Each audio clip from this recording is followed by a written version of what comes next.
Baik, mohon maaf karena berbatas waktu jadi agak keputus. Nah, Ibu sambung lagi ya mengenai gangguan dan deviasi.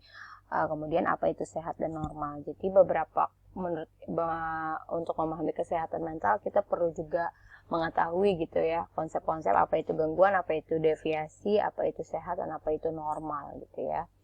Kalau tadi sudah Ibu sampaikan bahwa gangguan atau disorder itu merupakan konsep medis dan psikologis, sedangkan deviasi itu konsep sosial. Mungkin gangguan dan deviasi ini mungkin saling berhubungan ya. Artinya ketika seseorang itu mengalami gangguan, maka mungkin saja orang itu melakukan tindakan yang menyimpang secara sosial. Mungkin yang paling sering kita dengar itu adalah gangguan antisosial atau misalnya psikopat. Dia mengalami gangguan, tapi juga dia melakukan penyimpangan secara sosial atau misalnya melakukan apa ya tindakan-tindakan yang melanggar aturan masyarakat gitu ya. Nah, maka gangguan dan deviasi itu saling berhubungan. Tapi bisa juga di dalam kasus yang lain bisa saja antara gangguan dan deviasi ini tidak sejalan gitu.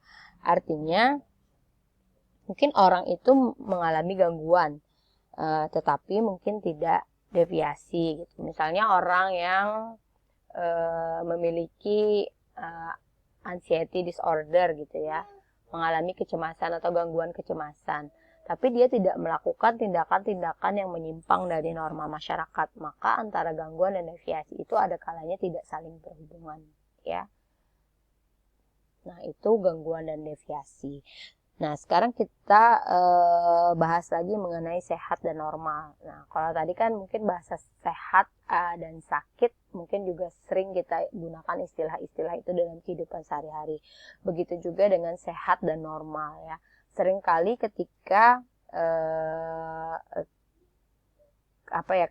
sering sekali mungkin ketika orang itu normal-normal aja gitu. Orang itu normal dalam artinya orang itu tuh sehat gak sakit gitu ya. Mungkin kita membahasakannya seperti itu.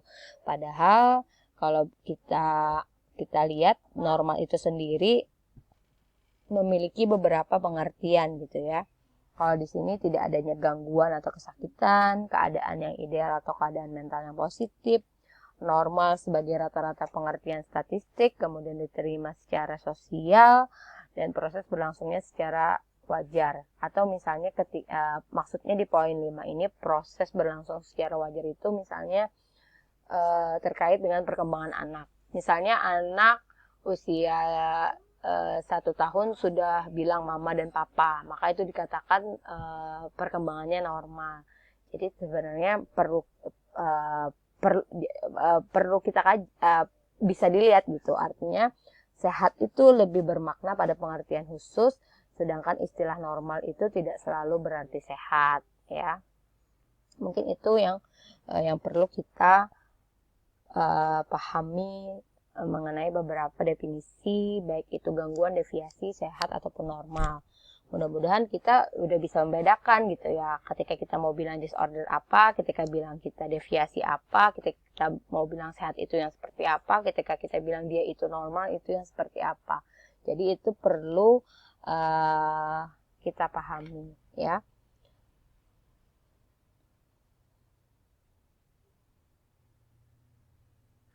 Oke, nah mudah-mudahan konsep sehat dan sakit itu sudah bisa dipahami ya. Ya kalau boleh Ibu simpulkan sedikit sebelum kita masuk ke ruang lingkup kesehatan mental, artinya memang bahwa sehat itu mengandung pengertian keadaan yang ideal tadi. Ya, ideal secara biopsikososial. Artinya tidak hanya terbebas dari penyakit ataupun mengalami kecacatan, tapi dia sempurna baik secara fisik, mental ataupun sosial.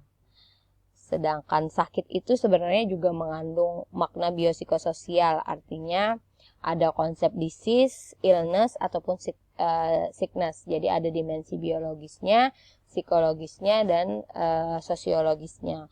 Jadi di dalam konsep sehat dan sakit itu tadi sangat dipengaruhi sekali oleh faktor subjektivitas dan kultural, ya. Dan artinya ketika kita bicara sehat itu tentu beda pengertiannya dengan normal, walaupun sebenarnya kedua istilah ini sering dimaknakan sama, tapi sebenarnya kalau kita lihat tadi pengertiannya jadi berbeda. Begitu juga ketika kita bicara tentang konsep gangguan ataupun deviasi, ya, itu beda. Mudah-mudahan bisa dipahami beberapa konsep tadi. Sekarang kita lanjutkan ke ruang lingkup kesehatan mental. Apa sih tujuan kita mempelajari kesehatan mental? Tentunya ketika kita mempelajari kesehatan mental, kita akan memaknai apa sih makna kesehatan mental itu sendiri, apa saja faktor-faktor penyebabnya. Mungkin kita juga bisa melihat nanti pendekatan-pendekatan yang digunakan di dalam menangani kesehatan mental itu sendiri. Dan ketika kita sudah memahami maknanya, kita tahu pendekatannya, maka kita bisa melakukan, ya, usaha-usaha tentunya dalam meningkatkan dan mencegah kesehatan mental masyarakat, dan tentunya kesehatan mental masyarakat itu bisa ditingkatkan. Itu sebenarnya tujuan kita dalam mempelajari kesehatan mental. Nah, ketika kita sudah tahu tujuan kita dalam mempelajari kesehatan mental, maka kita perlu tahu kira-kira sasaran yang kita mau tingkatkan kesehatan mentalnya siapa sih? Nah, ternyata masyarakat ini adalah sasaran utamanya.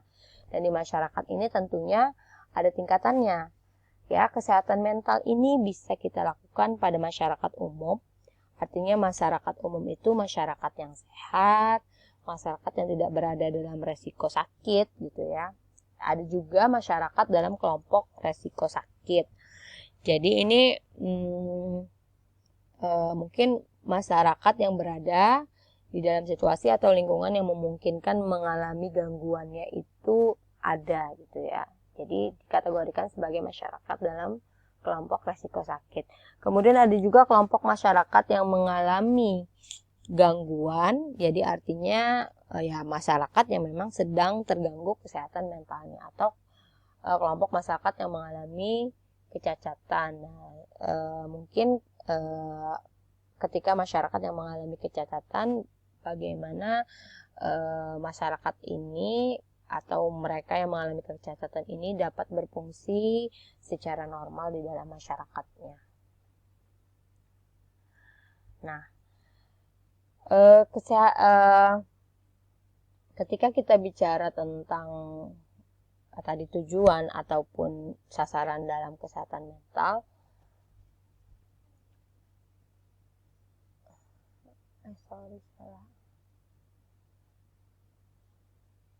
maka kita perlu juga melihat, gitu ya, kira-kira ruang lingkup yang akan dibahas di dalam kesehatan mental ini itu apa saja.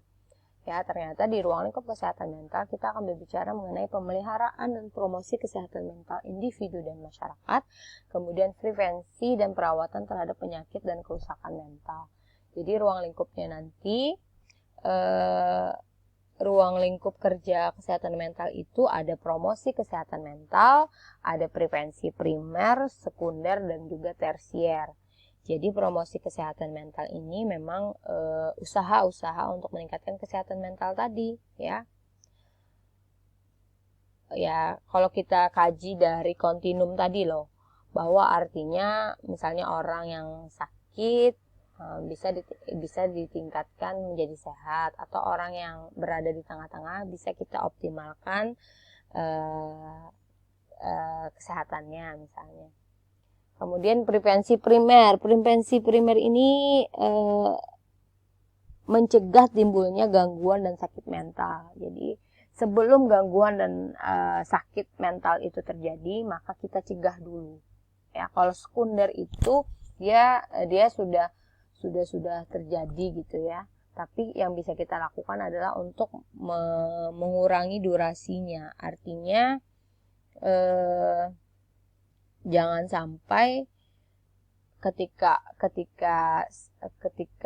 dia mengalami gangguan ataupun sakit, jangan sampai itu jangan sampai tambah parah lah istilahnya. Ya, kalau prevensi tersier itu mungkin dilakukan memang terhadap orang yang sudah mengalami gangguan ataupun kesehatan mental gitu ya. Jadi memang ada usaha untuk melakukan rehabilitasi.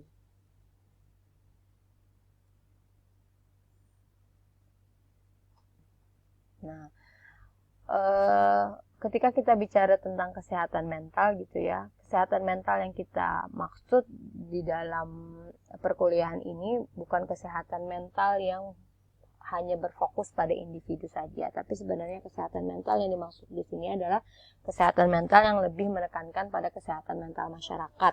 Dan kesehatan mental ini berdimensi multidisipliner. Artinya kesehatan mental ini tidak berdiri sendiri, artinya kesehatan mental ini juga berkaitan dengan ilmu-ilmu yang lain gitu ya. Artinya tidak hanya psikologi saja, tapi ilmu-ilmu yang lain juga terkait dengan kesehatan mental. Dan kesehatan mental ini untuk menangani masalah secara tepat dan mencegah agar tidak menimbulkan masalah yang berat ya. Jadi lebih ke usaha preventifnya. Mungkin itu yang perlu kita pahami. Walaupun sebenarnya banyak sekali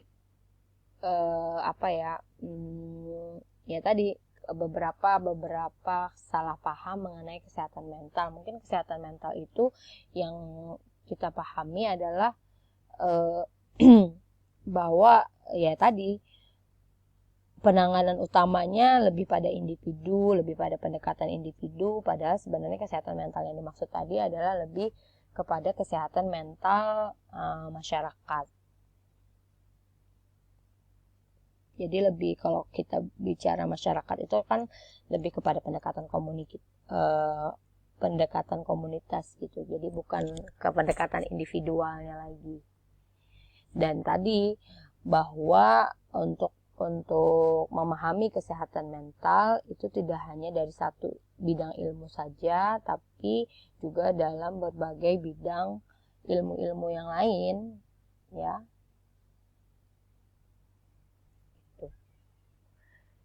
Jadi misalnya contohnya gini, misalnya terkait permasalahan yang sedang permasalahan sosial yang sedang misalnya fenomena badut cilik jalanan gitu ya. Ya kita artinya ketika kita mau misalnya anak-anak merasa merasa dieksploitasi gitu ya oleh orang tuanya, artinya ketika dunianya dia bermain itu terbatas atau hilang dan digantikan dengan peran untuk mencari uang gitu ya. Nah, sebelum anak ini menjadi kehilangan motivasi atau tidak mau belajar gitu ya. Nah, itu bisa kita lakukan, artinya tidak hanya dari sisi individunya aja, tapi bisa kita lihat di pendekatan komunitasnya seperti apa. Jadi kita juga bisa melibatkan beberapa pihak di dalam menangani fenomena tadi itu. Oke. Mudah-mudahan bisa dipahami ya. Kalau belum paham nanti kita bisa lanjut diskusinya di via Zoom.